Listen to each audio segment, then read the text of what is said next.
hawa kina TMA ni watoto wadogo wanakutana na mnyama Simba, na Simba hili kombe analihitaji, huo ni ukweli, lakini wanasema wakati mwingine yule mtoto mdogo yule anaweza akakutoa nishai. Ama leo Simba anakwenda tu kujiokotea mtoto mdogo huyo.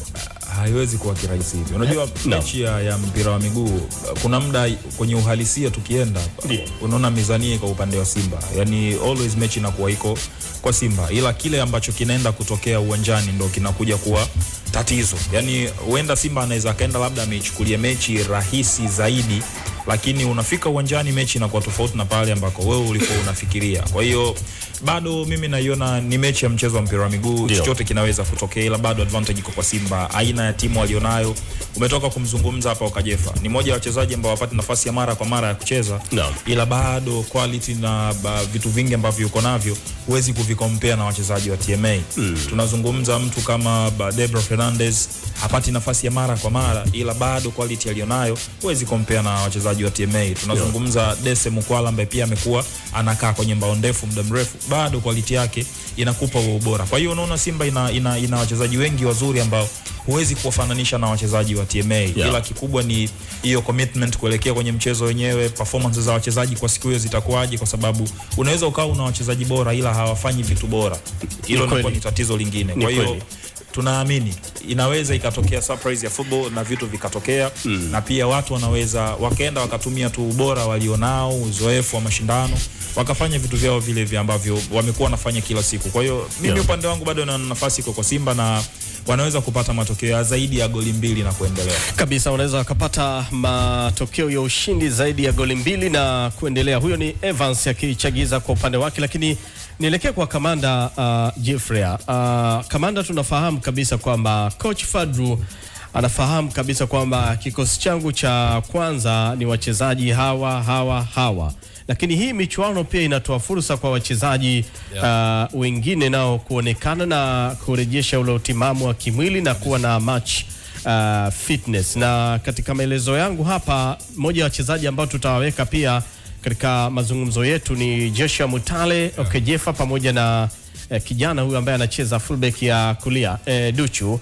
Aliperform vizuri sana katika mchezo uliopita. Kamanda, nikianza kwako kwa Joshua Mutale, ulimuona kwenye mechi iliyopita dhidi ya wale vijana wale kutoka Moshi Arusha wale, alicheza vizuri na akafunga bao. Lakini Joshua Mutale, taarifa ambazo zipo kwa hivi sasa, Kamanda Jeffrey, mwishoni mwa msimu huu Joshua Mutale anang'atuka ndani ya viunga vya wekundu wa Msimbazi. Pasi na shaka hii ni sawa kulingana na mwenendo wake ndani ya kikosi cha wekundu wa Msimbazi. Karibu kama. Of course, kama mtu upate nafasi serious player atatafuta sehemu ya kwenda kwa sababu anahitaji kucheza. Na Mutale sio mchezaji mbaya. Unajua kwenye football mchezaji anapotoka nchi moja kwenda nchi nyingine kucheza mpira, na kaja labda kwenye sehemu ambako huko anakotoka alikuwa kwenye comfort zone, na hapa sehemu aliko hayuko kwenye comfort zone tena, ni hali ambayo inamuia vigumu sana. Of course katika hali ya kawaida mimi wanasema kila siku kwamba wachezaji hawa unawaona wanasajiliwa na klabu kubwa. Naposema klabu kubwa na muktadha hapa Tanzania ni klabu 3, labda with the addition of a fourth one ambayo ni Singida United, lakini mimi huwa siwaoni kama wako serious kushindania ubingwa, ndio maana siwahesabu kama timu kubwa. Sasa katika hali ya kawaida hata wale wachezaji unaowaona wewe hawapati nafasi, uwezo wa kucheza na kuonyesha kitu wanao.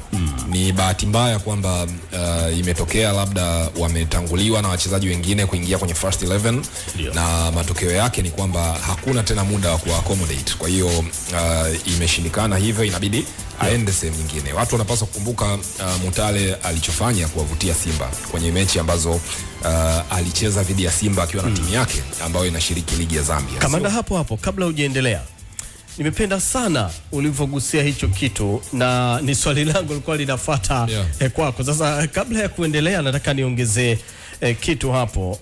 Huoni kwamba pia viongozi wa Simba walikurupuka kumsajili Joshua Mutale kwa sababu wamemuona tu kwenye mechi hiyo moja amekiwasha?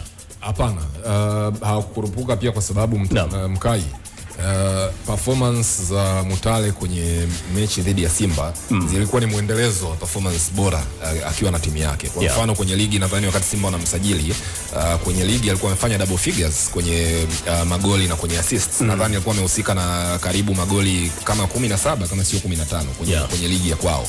Na wakati Simba wanamsajili pia he was a national team player. Unajua Zambia ni team serious sana kuliko hata timu yetu ya Taifa Stars kwa maana ya aina ya wachezaji walioko. Kwa hiyo wewe unapopata nafasi kwenye timu ya taifa ya Zambia kwamba ni miongoni mwa wale 23 ambao wameitwa kwa ajili ya international assignment, inamaanisha wewe una kitu, kwa sababu Zambia unazungumzia watu ambao wanacheza hiyo position ya Mutale wengi wako Europe. The likes of kina Patson Daka, kina Fashion Sakala na wengineo wengi tu ni European material. Ukiondoa hapo amna wengine wako ligi ya South Africa. Kwa hiyo ukimuona mtu anacheza ligi ya ndani Zambia na bado anapata nafasi ya kucheza kwenye timu ya taifa, that's a good player. Lakini sasa shida ni kwamba amekuja hapa Tanzania since mechi yake ya kwanza nadhani alicheza vizuri sana. Alicheza kwenye Simba Day. Alicheza vizuri, lakini baada ya pale hajakuwa na muendelezo mzuri. Na unajua kwa bahati mbaya Mkai, ambacho sikubaliani na wewe kwenye kukurupuka, lakini naweza kuwa na maoni ambayo yanaelekea kufanana na yako kwenye kukurupuka. Ni kwamba timu zetu huwa zinasajili wachezaji bila plan. Na uwezi kusema kwamba hiyo ni kukurupuka, ni kugambo tu kwamba bana huyu ni mchezaji mzuri kwa sababu alikuwa mzuri kwenye mazingira A, atakuwa mzuri pia kwenye mazingira B, without necessarily kuwaza kwamba kule kwenye mazingira A kulikuwa na nini ambacho wewe labda unaweza au hutoweza kumpa. Kwa mfano hapa tunamuongelea Mutale, lakini tunaweza tukaongeza jina hapo la mtu kama Jean Baleke.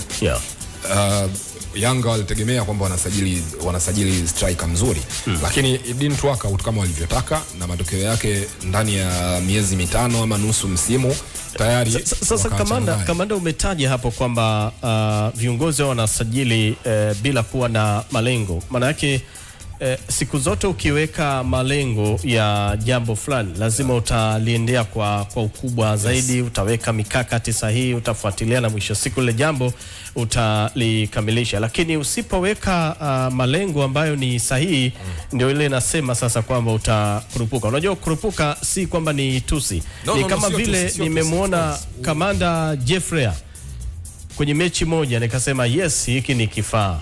Kumbe sijamtathimini vizuri kamanda Jeffrey. Unajua pia ukiondoa kwa nini nimesema watu wanasajiliwa bila plan. Ni kwamba pia kuna case ya kuwa misprofile wachezaji. Kuwa misprofile wachezaji kwa mazingira gani? Mkai, wewe ni winga. Attributes zako ndio hizo. Kwamba wewe ni winga, unahusika na magoli kwa maana ya kufunga na kuassist. Una mbio, unahitaji space mbele yako operate, lakini pia ni wachezaji wa aina gani wamekuzunguka? Ni prolific strikers wamekuzunguka, ni wachezaji wa kawaida ambao wanahitaji wewe utumie nguvu ya ziada kucheza nao, au mta click kwa pamoja vizuri? Hivi ndio vitu vya kuzingatia. Sasa ukiangalia kwa mfano case ya Mutale,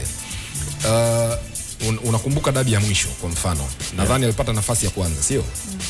Yes. Na moja kati ya nafasi ambazo Simba walizipata ni kutokana na pasi yake. Kwa hiyo kuna vitu vina suggest kwamba huyu ni mchezaji mzuri, anachohitaji ni kuwa accommodated. Sasa kwa bahati mbaya klabu kama Simba imemsajili huko ikiwa inategemea kwamba huyu mtu atakuja, kuna kitu wazungu wanakuambia to hit the ground running, kwamba wewe ukifika tu pale pap unaanza kuperform ghafla. Hapo wachezaji ambao walifanya hivyo, mtu kama Stefan Azizki Yanga, mtu kama Fiston Mayele, mzungumzie Simba, Mikison, Chama, wanafika tu. Kwa hiyo kamanda, kwa bahati mbaya unaweza ukakosa hiyo bahati, lakini pia unaweza ukaipata yakaja kutokea mbele ya safari. Kwa mfano nitakutolea mfano mwingine. Deborah Fernandez Mavambo alianza vizuri, lakini katikati ya safari akawa kwangu mimi haikuwa kushuka kiwango, lakini for whatever reason akawa hachezi.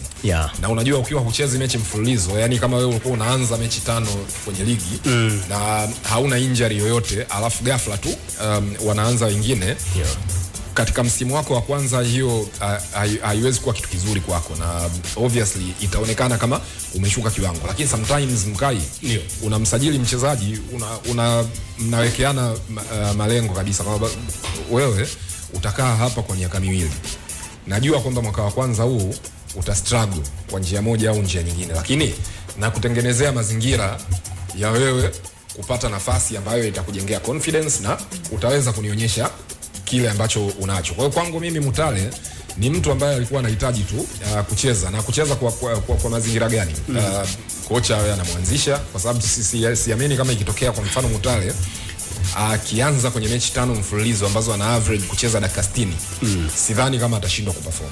Lakini kinachotokea ni kwamba unakuta anaanza leo, zinapita mechi 3 ama 5 haanzi na hata kwenye hiyo ambayo anaanza pia anafanya magumashi tu uwanjani. Of course, maana ukipewa nafasi kamanda, inatakiwa ile nafasi uifanyie kazi vilivyo zaidi. I agree with you. Na ndio maana nikakutolea mfano wa Deborah Fernandez kwamba alianza vizuri, lakini sasa hivi hata akiingia performance yake inakuwa na mashaka, kwa sababu kwanza confidence imeshuka. Unajua unapokuwa mchezaji na confidence ikishuka, yani unaweza kuonekana ni mchezaji wa ovyo kabisa. Muangalie mtu kama Rasmus Højlund, Hans. Sio mchezaji mbaya kihivi. Inawezekana labda ile spotlight ya kuwa anacheza Manchester United ndio kitu ambacho wachezaji wengine wanahitaji mazingira ambayo ni less quiet, yani mazingira ya ukimya, utulivu. Labda kwa mfano angekuwa kwenye klabu kama Crystal Palace labda hakuna zile stories za kila siku watu wanamchambua, watu wanatoa takwimu zake, maybe angeperform. Lakini ile hali ya kucheza kwenye klabu kubwa kama Manchester United sio ya kila mtu, kwa sababu magoli kwa mfano anayofunga akiwa kwenye national team yake ya Denmark na magoli tuliyoona kwa mfano kwenye Champions League msimu uliopita vina suggest kwamba huyu ni mchezaji. Sawa, anachohitaji ni yeye mwenyewe kujiamini, lakini kujiamini kunaanza na kuaminiwa. Kwa hiyo hata Mutale huko alikokuwa kwenye klabu yake, he was a key player. Yani watu wanamwangalia yeye kwa bwana Mutale, tunakuangalia wewe bwana, ndio ubebe maono yetu. Sasa amekuja Simba, ni mchezaji wa kawaida. Kwa hiyo adaptation ya kutoka kuwa star player katika timu yako na kuja kwenye timu ambayo wewe ni mchezaji mwingine kama wachezaji wote, inahitaji kocha ambaye kwanza ana sympathize na mchezaji kwamba bana, namuona mchezaji hapa, ushindani nilionao kwenye ligi labda hauniruhusu. Kwa hivyo kocha sometimes anaweza kuzungumza na uongozi kwamba bana, huyu mchezaji haperform sasa hivi, lakini I can assure you guys msimu ujao kuna mtu hapo. Kwa hiyo naomba asiuzwe. Mimi najua jinsi gani nitafanya naye kazi na confidence yake itarudi. Sasa kwa bahati mbaya mara nyingi kwenye timu kubwa mazingira hayo huwa hakuna, especially kwenye mazingira ambayo unajua hizi timu zetu Mkai pia wachezaji wengi huwa wanasajiliwa with interests na watu wanawasajili.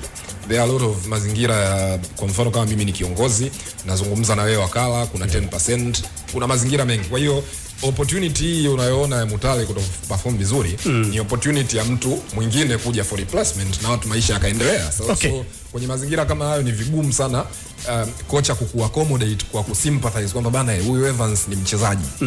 Msimu huu unaona nafasi imekuwa finyu, lakini pre-season ya msimu ujao itakuwepo. I'll make sure kwamba huyu mtu kuna kitu kinatokea. Crown Media. Hapa ni nyumbani.